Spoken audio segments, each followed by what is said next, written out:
Hello ನಮಸ್ಕಾರ ಸ್ನೇಹಿತರೆ. ಕೊನೆಗೂ ಕೂಡ ಇಲ್ಲಿ ಗೌರಿಯನ್ನ ಮನೆ ಸುಸಿ ಅಂತ ಹೇಳಿ ಎಲ್ಲರೂ ಕೂಡ ಒಪ್ಕೊಂಡೇ ಬಿಟ್ರ. ಗೌರಿಯ ಮನೆಯಲ್ಲಿ ಸ್ಥಾನ ಪಡ್ಕೊಂಡೇ ಬಿಟ್ಲ. ಏನಾಯ್ತು, ಏನ್ ಕತೆ? ಪ್ರಜ್ಞೆ ತಪ್ಪಿದ್ ಯಾಕೆ? ಈ ಕಡೆ ವಿವೇಕ್ಗೆ ಲವ್ ಆಗಿ ಹೋಯ್ತಾ ಗೌರಿ ಮೇಲೆ? ಏನಾಯ್ತು, ಏನ್ ಕತೆ? ಇದು ಎಲ್ಲವನ್ನ ಕೂಡ ತಿಳ್ಕೋಬೇಕು ಅಂದ್ರೆ ಈಗಲೇ ನಮ್ಮ ಈ ಚಾನಲ್ನ ಸಬ್ಸ್ಕ್ರೈಬ್ ಮಾಡಿ, ಹಾಗೆ ಒಂದು ವಿಡಿಯೋವನ್ನು ಪೂರ್ತಿಯಾಗಿ ನೋಡೋದನ್ನ ಯಾವುದೇ ಕಾರಣಕ್ಕೂ ಕೂಡ ಮರಿಬೇಡಿ. ಇಲ್ಲಿ ವಿವೇಕ್ ಮೋನಿಕಾ ಫೋಟೋನ ಇಟ್ಕೊಂಡು ಹೇಗೆ ಮೋಸ ಮಾಡ್ದೆ, ನೀನು ಮೋಸ ಮಾಡ್ತೀಯ ಅಂತಾನೆ ಅನ್ಸಿರ್ಲಿಲ್ಲ, ಆದರೆ ಕೊನೆಗೂ ನೀನು ನನಗೆ ಮೋಸ ಮಾಡಿಬಿಟ್ಟಿಯಲ್ಲ ಅಂತ ಹೇಳಿ ಆ ಒಂದು ಪೇಪರನ್ನು ಹರಿದು ಬಿಸಾಡ್ತಿದ್ದಾರೆ ಇಲ್ಲಿ ವಿವೇಕ. ಆ ಒಂದು ಫೋಟೋವನ್ನು ಹರಿದು ಬಿಸಾಡ್ತಿದ್ದಾರೆ. ಅದೇ ಟೈಮಲ್ಲಿ ವಿವೇಕ್ ತಾಯಿ ಸರಿತವರು ಅಲ್ಲಿಗೆ ಬರ್ತಾರೆ. ಯಾಕೆ ವಿವೇಕ್ ಇನ್ನೂ ಕೂಡ ಹಾಗೆ ಇದೆಯಾ, ನೀನೇನು ಯೋಚನೆ ಮಾಡಬೇಡ ಅಂತ ಹೇಳಿದಾಗ, ಇನ್ನೇನಮ್ಮ ಮಾಡೋದು, ಬದುಕಲ್ಲಿ ಇಂಥ ಒಂದು ದೊಡ್ಡ ಮೋಸ ಆಗಿದೆ, ಕನಸು ನುಚ್ಚುನೂರಾಗಿದೆ. ಎಷ್ಟು ಕನಸುಗಳು ಬಂದಷ್ಟು ಬೇಗನೆ ಹೊಟ್ಟೋಗ್ಬಿಡ್ತವೆ. ಆದರೆ ಕೆಲವೊಂದು ಕೆಟ್ಟ ಕನಸುಗಳು ಈ ಮುಖ ಮುಚ್ಕೊಂಡು ಬಂದು ನನ್ನ ಮದುವೆ ಆದ್ಲಲ್ವಾ, ಆ ರೀತಿಯಾಗಿ ನನ್ನ ಬೆಂಬಿಡದೆ ಇಡೀ ಜೀವನ ಪರ್ಯಂತ ಇರ್ತವೆ. ನಮ್ಮ ಹಣೆ ಬರ ಅಲ್ವಾ, ಏನು ಮಾಡೋಕ್ಕಾಗತ್ತೆ ಅಂತ ಹೇಳಿ ಹೇಳ್ತಿದ್ದಾರೆ. ನೀನು ಯಾವುದೇ ಕಾರಣಕ್ಕೂ ಕೂಡ ಅವಳನ್ನು ಕ್ಷಮಿಸಬಾರ್ದು. ಅವ್ರೇನು ಮಾಡಿರೋದು ಸಣ್ಣ ತಪ್ಪ ಖಂಡಿತ ಇಲ್ಲ, ಒಂದು ಸಣ್ಣ ಸುಳ್ಳು ಹೇಳಿದ್ದಾರೆ, ಕ್ಷಮಿಸೋದಕ್ಕೆ ಅವ್ರು ಮಾಡಿರೋದು ಮಹಾ ಮೋಸ ಅಂತ ಹೇಳಿದಾಗ, ಹೌದು ಅಮ್ಮ, ಯಾವುದೋ ಒಂದು ಸುಳ್ಳು ಹೇಳಿದರೆ ಕ್ಷಮಿಸ್ಬಿಡ್ಬಹುದಿತ್ತು, ಏನು ಆಯಿತು ಅಂತ. ಆದರೆ ಅವ್ರು ನನಗೆ ದೊಡ್ಡ ಮೋಸನೇ ಮಾಡಿದ್ದಾರೆ, ಅದನ್ನು ಯಾವುದೇ ಕಾರಣಕ್ಕೂ ಕೂಡ ಕ್ಷಮಿಸೋದಕ್ಕೆ ಸಾಧ್ಯವೇ ಇಲ್ಲ ಅಂತ ಹೇಳಿ ವಿವೇಕ್ ಹೇಳಿದಾಗ, ಹೌದು ಮಗನೇ, ನೀನು ಯಾವುದೇ ಕಾರಣಕ್ಕೂ ಅವರ ತಪ್ಪನ್ನು ಕ್ಷಮಿಸಬೇಡ ನೀನು. ಅದಕ್ಕೋಸ್ಕರ ಅವಳಿಂದಾಗಿ ನೀನು ಊಟ ಬಿಟ್ಟು ಕುತ್ಕೊಳ್ಳೋದು ಎಷ್ಟು ಸರಿ? ನಿಜ ಹೇಳಬೇಕು ಅಂದರೆ ಅವಳು ಊಟ ಮಾಡೋಕ್ಕೆ ಯೋಗ್ಯತೆ ಇಲ್ಲದಿರೋಳು ನೀನಲ್ಲ. ಅವಳು ಮಾಡಿದ ಕರ್ಮಕ್ಕೆ ನೀನು ಹಸ್ಕೊಂಡಿರೋದಾ, ಬಂದು ಊಟ ಮಾಡು ಅಂತ ಹೇಳಿ ಸರಿತವರು ತನ್ನ ಮಗನ್ನ ಕರ್ಕೊಂಡು ಬರ್ತಾರೆ. ಇತ್ತ ಕಡೆ ಆಶ್ ಅವರನ್ನ ಅಜ್ಜಿ ಕೂಡ ಗೌರಿ ಒಂದು ಇರ್ತಕ್ಕಂಥ ಜಾಗಕ್ಕೆ ಹೋಗಿ ಗೌರಿಯನ್ನು ಊಟಕ್ಕೆ ಕರ್ಕೊಂಡು ಬಾ ಅಂತ ಹೇಳಿ ಕಳಿಸಿದ್ದಾರೆ.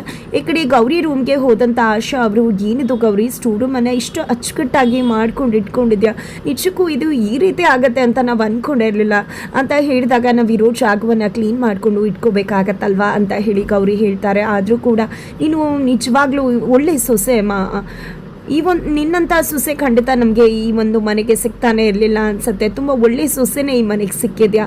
ಖಂಡಿತ ಸರಿತಕ್ಕ ಕೂಡ ಮುಂದೊಂದು ದಿನ ಇದನ್ನು ಅರ್ಥ ಮಾಡ್ಕೋತಾರೆ ಅನ್ನೋ ಹೋಪ್ಸ್ ನನಗಿದೆ ಅಂತ ಆಶಾ ಹೇಳ್ತಾರೆ. ನಂತರ ಬಾಮ್ಮ ಊಟಕ್ಕೆ ಅಂದಾಗ, ನನ್ನನ್ನು ಊಟಕ್ಕೆ ಕರೀತಾ ಇದ್ದೀರಾ? ಎಲ್ರಿಗೂ ಕೂಡ ನಾನಂದ್ರೆ ಆಗೋದೇ ಇಲ್ಲ, ನಾನಲ್ಲಿಗೆ ಬಂದು ಊಟ ಮಾಡೋದು ಅಂದರೆ ಹೇಗೆ ಅಂತ ಗೌರಿ ಹೇಳಿದಕ್ಕೆ, ಏನು ಮಾತಾಡ್ತಿದ್ಯಾ, ನೀನ ಮನೆ ಸೊಸೆ ಅಂದಮೇಲೆ ನಿನಗೂ ಅಧಿಕಾರ ಇರತ್ತಲ್ವ, ಅಜ್ಜಿನೇ ಕಳಿಸಿದ್ದು ನೀನು ಊಟಕ್ಕೆ ಕರ್ಕೊಂಡು ಬಾ ಅಂತ. ನಡಿ ಅಂದಾಗ, ನಾನಿಲ್ಲೋ ಶೋಭಕ್ಕನ ಹತ್ರ ಊಟ ಕಳಿಸ್ತೀರಾ ಅಂತ ಅಂದ್ಕೊಂಡಿದ್ದೆ ಅಂದಾಗ, ಆ ರೀತಿ ಏನಿಲ್ಲ, ನಡಿ ಅಂತ ಹೇಳಿ ಆಶೆಯವರು ಗೌರಿಯನ್ನು ಊಟಕ್ಕೆ ಕರ್ಕೊಂಡು ಬರ್ತಿರ್ತಾರೆ. ಅಷ್ಟರಲ್ಲಿ ಎಲ್ಲಿ ಮದುವೆ ಹುಡುಗಿ ಕಾಣಿಸ್ತಾನೆ ಇಲ್ವಲ್ಲ ಊಟಕ್ಕೆ ಅಂತ ಡೈನಿಂಗ್ ಟೇಬಲ್ ಮೇಲೆ ಕೂತವ್ರು ಹೇಳಿದಾಗ, ಅವಳಿಗೇನು ಶೋಭಾ ತೊಗೊಂಡು ಹೋಗಿ ಕೊಡ್ತಾಳೆ, ಅವಳು ಗೊತ್ತಿಲ್ವಾ ಬರಬೇಕೋ ಇಲ್ವೋ ಅಂತ ಹೇಳಿ ಸರಿತವ್ರು ಹೇಳಿದಾಗ, ಇಲ್ಲಿ ವಿವೇಕ್ ಕೂಡ ಶೋಭಕ್ಕ ನೀವು ಹೋಗಿ ತೊಗೊಂಡೋಗಿ ಅವಳಿಗೆ ಊಟ ಕೊಟ್ಬಿಡಿ ಅಂತಾರೆ. ಅಷ್ಟರಲ್ಲಿ ಕವಿಯವರು ಇಲ್ಲೇ ಬಂದ್ರಲ್ಲ, ಅದಕ್ಕೆ ಊಟ ತೊಗೊಂಡು ಕೊಡೋ ಅವಶ್ಯಕತೆನೇ ಇಲ್ಲ ಅಂತಾರೆ. ಈ ಕಡೆ ವಿವೇಕ್ ಕೆಂಡವಾಗ್ಬಿಡ್ತಾರೆ. ಸರಿತವ್ರಂತೂ ಉತ್ತೋಗ್ಬಿಡ್ತಾರೆ. ಗೌರಿ ಬಾಮ್ಮ ಇಲ್ಲಿ ಕುತ್ಕೋ ಊಟಕ್ಕೆ ಅಂತ ಅಜ್ಜಿ ಹೇಳ್ತಿದ್ದಾಗೆ ಸರಿತವರು ಎದ್ದು ಬಿಡ್ತಾರೆ, ಹೊರಟೆ ಹೋಗ್ಬಿಡ್ತಾರೆ. ಈ ಕಡೆ ವಿವೇಕ್ ಕೂಡ ಇವಳು ಬಂದು ಕೂತ್ಲು ಅಂದಮೇಲೆ ನಾನು ಯಾಕೆ ಊಟ ಮಾಡಬೇಕು, ಇಲ್ಲಿ ನನಗೆ ಯಾವುದೇ ಕಾರಣಕ್ಕೂ ಇವಳು ಮುಖ ನೋಡ್ಕೊಂಡು ಊಟ ಕೂಡ ಸೇರೋದಿಲ್ಲ ಅಂತ ಹೇಳಿ ವಿವೇಕ್ ಕೂಡ ಅಲ್ಲಿಂದ ಹೊರಟು ಬಿಡ್ತಾರೆ.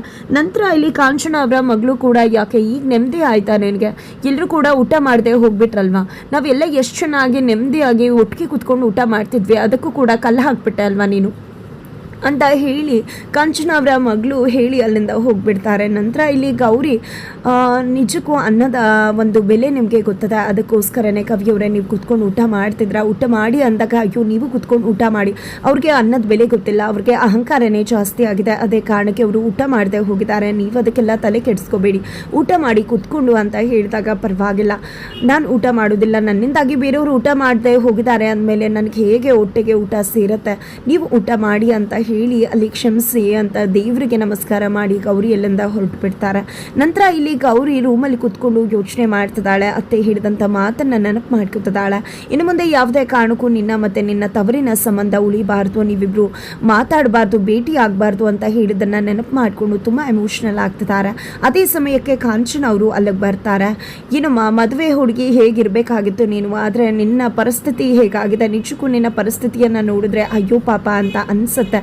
ಮದುವೆ ಹುಡುಗಿನ ಎಷ್ಟೆಲ್ಲ ಚೆನ್ನಾಗಿ ನೋಡ್ಕೋಬೇಕಾಗಿತ್ತು, ಆದರೆ ನಿನಗೆ ಹೇಳೋರು ಕೇಳೋರು ಯಾರೂ ಕೂಡ ಇಲ್ವಲ್ಲ ನಿನ್ನ ವಿಚಾರ ಮಾಡೋದಕ್ಕೂ. ಸರಿ ಆಯಿತು, ಬೇಜಾರು ಮಾಡ್ಕೋಬೇಡ ಗೌರಿ, ನಿಮ್ಮಮ್ಮ ಕರೆ ಮಾಡಿದ್ರು ನನಗೆ, ಅವ್ರು ನಿನ್ನ ಬಗ್ಗೆನೇ ವಿಚಾರ ಮಾಡಿದರು ಅಂತ ಹೇಳಿದಾಗ ಹೇಗಿದ್ದಾರಂತಮ್ಮ ಅಂತೆಲ್ಲ ಗೌರಿ ಕೇಳ್ತಾರೆ. ಅವರು ಖಂಡಿತ ತುಂಬ ಬೇಜಾರಲ್ಲೇ ಇದ್ದರು ಕೂಡ, ಜೊತೆಗೆ ನಿನ್ನ ಬಗ್ಗೆನೇ ಯೋಚನೆ ಮಾಡ್ತಿದ್ರು. ನಾನು ನೀನು ಆರಾಮಾಗಿದೆಯಾ ಅಂತಾನೆ ಹೇಳಿದೆ, ಯಾವುದೇ ರೀತಿ ಪ್ರಾಬ್ಲಮ್ ಆಗಿಲ್ಲ ಅಂತ ತಿಳಿಸ್ದೆ, ಸುಮ್ಮನೆ ಗಾಬರಿ ಆಗ್ತಾರೆ ಅಂತ ಹೇಳಿ ಕಾಂಚನ್ ಅವರು ಹೇಳ್ತಾರೆ. ಆದರೂ ಕೂಡ ನಿನ್ನ ಅಕ್ಕ ಮೋನಿಕಾ ಎಲ್ಲಿ ಹೋಗಿದ್ದಾಳು ಏನೋ, ಯಾರನ್ನ ನಂಬಿ ಹೋಗಿದ್ದಾಳು, ಯಾರಾದರೂ ಕೈ ಕೊಟ್ಟಿದ್ರೆ ಏನು ಮಾಡೋದು. ಇವತ್ತಿನ ಜಮಾನದಲ್ಲಿ ತುಂಬ ಇಂಥ ವಿಷಯಗಳು ನಡೆಯುತ್ತವೆ.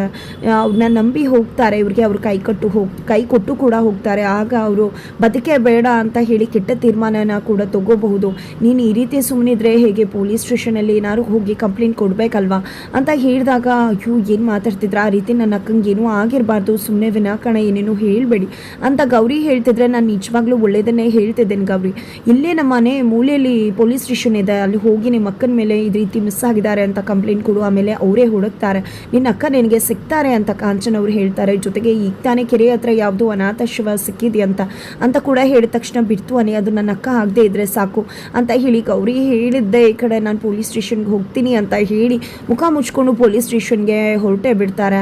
ಹೋಗು ಗೌರಿ, ನೀನು ನಿನ್ನ ಅಕ್ಕನಿಗೋಸ್ಕರ ಹೋಗ್ತಿದ್ಯಾ, ಆದರೆ ನಾನು ಮನೆಯಲ್ಲಿ ನೀನು ಈ ಮನೆಯವರ ವಿರುದ್ಧ ಕಂಪ್ಲೇಂಟ್ ಕೊಡೋದಕ್ಕೆ ಹೋಗ್ತಿದ್ಯಾ, ಚೆನ್ನಾಗಿ ನೋಡ್ಕೋತಿಲ್ಲ ಅಂತ ಹೇಳಿ ಬಿಂಬಿಸ್ತೀನಿ, ನೀನು ಚೆನ್ನಾಗಿ ನೋಡ್ಕೋತಿಲ್ಲ ಇವರು ಅಂತ ಹೇಳಿ ಕಂಪ್ಲೇಂಟ್ ಕೊಡೋಕೆ ಹೋಗಿದ್ಯಾ ಅನ್ನೋ ವಿಷಯ ಗೊತ್ತಾದರೆ ಖಂಡಿತ ಮನೆಯಲ್ಲಿ ದೊಡ್ಡ ರಾಧ ಅಂತಲೇ ಆಗಿಬಿಡತ್ತೆ ಅಂತ ಕಾಂಚನ್ ಅವರು ಅನ್ಕೋತಾರೆ.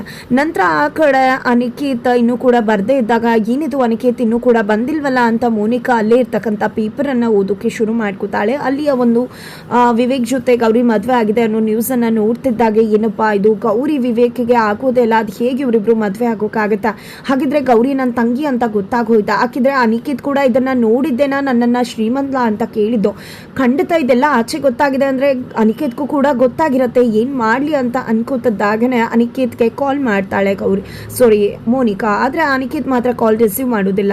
ನಂತರ ಅನಿಕೇತ್ ಅನ್ಕೋತಿದ್ದಾನೆ, ಖಂಡಿತ ನಿನ್ನ ಕಾಲ್ನ ರಿಸೀವ್ ಮಾಡೋದಿಲ್ಲ, ಒದ್ದಾಡಬೇಕು ಇಡೀ ರಾತ್ರಿ, ನನಗೆ ಮೋಸ ಮಾಡಿದೆ ಅಲ್ವಾ, ನಾನು ಎಲ್ರಿಗೂ ಮೋಸ ಮಾಡ್ತಿದ್ದೆ, ಆದರೆ ನೀನೇ ನನಗೆ ಮೋಸ ಮಾಡಿಬಿಟ್ಟಿಯಲ್ಲ, ಇಲ್ಲ ನಿನಗೆ ಒಂದು ಗತಿ ಕಾಣಿಸೋ ತನಕ ಯಾವುದೇ ಕಾರಣಕ್ಕೂ ನಿನ್ನ ವಿಷಯ ನನಗೆ ಗೊತ್ತಾಗಿದೆ ಅನ್ನೋ ರೀತಿ ನಾನು ನಡ್ಕೊಳ್ಳೋದಿಲ್ಲ ಅಂತ ಅನಿಕೇತ್ ಹೇಳ್ತಾರೆ.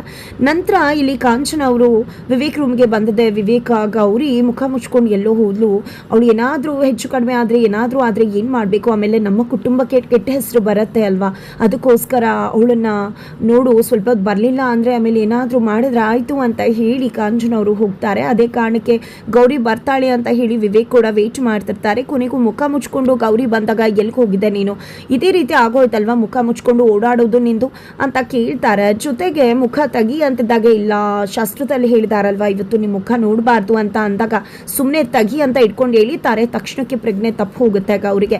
ತಕ್ಷಣ ಮನೆಯವ್ರು ಎಲ್ಲರೂ ಕೂಡ ಅಲ್ಲಿಗೆ ಬರ್ತಾರೆ, ಗೌರಿಗೆ ನೀರು ಹಾಕಿ ಎಚ್ಚರ ಮಾಡ್ತಾರೆ. ನಂತರ ಏನಾಯಿತು ಏನು ಅಂದಾಗ, ಎಲ್ಕೋ ಹೋಗಿ ಬರ್ತಿದ್ರು, ಕೈ ಇಟ್ಕೊಂಡು ಹೇಳ್ದೆ ಪ್ರಜ್ಞೆ ತಪ್ಪು ಹೋದ್ಲು ಅಂತ ವಿವೇಕ್ ಹೇಳ್ತಿದ್ದಾರೆ. ನಂತರ ಇಲ್ಲಿ ಗೌರಿಗೆ ಏನು ಮಾಡಬೇಕು ಅಂತ ಗೊತ್ತಾಗ್ತಿಲ್ಲ, ಸತ್ಯ ಹೇಳಬೇಕಾ, ಅಕ್ಕನಿಗೋಸ್ಕರ ಕಂಪ್ಲೇಂಟ್ ಕೊಡೋಕೆ ಹೋಗಿದ್ದೆ ಅನ್ನೋದನ್ನ ಹೇಳಬೇಕಾ ಅಂತಲೂ ಕೂಡ ಗೊತ್ತಾಗ್ತಿಲ್ಲ. ನಂತರ ಗೌರಿ ರೆಸ್ಟ್ ಮಾಡಬೇಕು, ಅವಳು ಇನ್ನೂ ಊಟ ಮಾಡಿಲ್ಲ ಅಂತ ಹೇಳಿ ಅಜ್ಜಿನೇ ಗೌರಿಗೆ ಊಟ ಮಾಡಮ್ಮ ಅಂತ ಹೇಳ್ತಾರೆ. ಬಟ್ ಗಂಡ ಊಟ ಮಾಡೋ ತನಕ ನಾನು ಊಟ ಮಾಡೋದಿಲ್ಲ, ಅವರು ಊಟ ಮಾಡಿಲ್ಲ ಅಂತ ಹೇಳಿ ಗೌರಿ ಹೇಳಿದಾಗ, ಇವೆಲ್ಲ ಬೇಕಾಗಿಲ್ಲ, ನಮ್ಮ ಮದುವೆಯಲ್ಲಿ ಇದೆಲ್ಲ ಇಲ್ವೂ ಇಲ್ಲ, ನನಗೆ ನೀನು ಕಂಡ್ರೇ ಆಗಲ್ಲ ಅಂತ ವಿವೇಕಲ್ಲೂ ಕೂಡ ಹೇಳ್ತಾರೆ. ನಂತರ ಬೆಳಗ್ಗೆ ಆಗುತ್ತೆ. ಬೆಳಗ್ಗೆ ಆಗ್ತಿದ್ದಾಗೆ ಗೌರಿ ತುಂಬಾ ಸಕ್ಕತ್ತಾಗಿ ರಂಗೋಲಿ ಹಾಕಿದಾಳೆ. ಆ ರಂಗೋಲಿ ಹಾಕಿದ್ದನ್ನು ನೋಡಿ ಸ್ವತಃ ವಿವೇಕ್ ಸಕ್ಕತ್ತಾಗಿದೆ ಅಂತ ಹೊಗಳುತ್ತಿದ್ದಾರೆ. ಆಮೇಲೆ ಏನಪ್ಪ ಇದು, ನಾನೇನು ಇವಳಿಗೆ ಫಿದಾ ಆಗ್ತಿದ್ದೇನೆ, ಇವಳು ರಂಗೋಲಿ ನೋಡಿ ನಾನು ಯಾಕೆ ಹೊಗಳುತ್ತಾ ಇದ್ದೇನೆ, ಅಮ್ಮ ಏನಾದರೂ ಇವಳು ರಂಗೋಲಿ ನೋಡಿದ್ರೆ ಖಂಡಿತ ಇವಳ ಪರ ಹೋಗಿ ನಿಂತ್ಕೊಂಡ್ಬಿಡ್ತಾರೆ, ಇಲ್ಲ ಅಮ್ಮ ಯಾವುದೇ ಕಾರಣಕ್ಕೂ ಅವಳ ಪರ ಹೋಗಬಾರ್ದು ಅಂತ ಅಂದ್ಕೊಂಡಿದ್ದೆ, ಇಡೀ ರಂಗೋಲಿಯನ್ನೇ ಹಾಳು ಮಾಡ್ತಿದ್ದಾರೆ. ಕೊನೆಗೂ ಗೌರಿ ಕೈಗೆ ಸಿಕ್ಬಿದ್ದಿದ್ದಾರೆ. ಹಾಗಿದ್ರೆ ಮುಂದೇನೇ ಆಗುತ್ತೆ ಅನ್ನೋದನ್ನು ತಿಳ್ಕೋಬೇಕು ಅಂದರೆ ಈಗಲೇ ನಮ್ಮ ಈ ಚಾನಲ್ನ ಸಬ್ಸ್ಕ್ರೈಬ್ ಮಾಡಿ, ಹಾಗೆ ಮುಂದಿನ ವೀಡಿಯೋಗೆ ರೀಚ್ ಮಾಡೋದನ್ನು ಯಾವುದೇ ಕಾರಣಕ್ಕೂ ಕೂಡ ಮರಿಬೇಡಿ.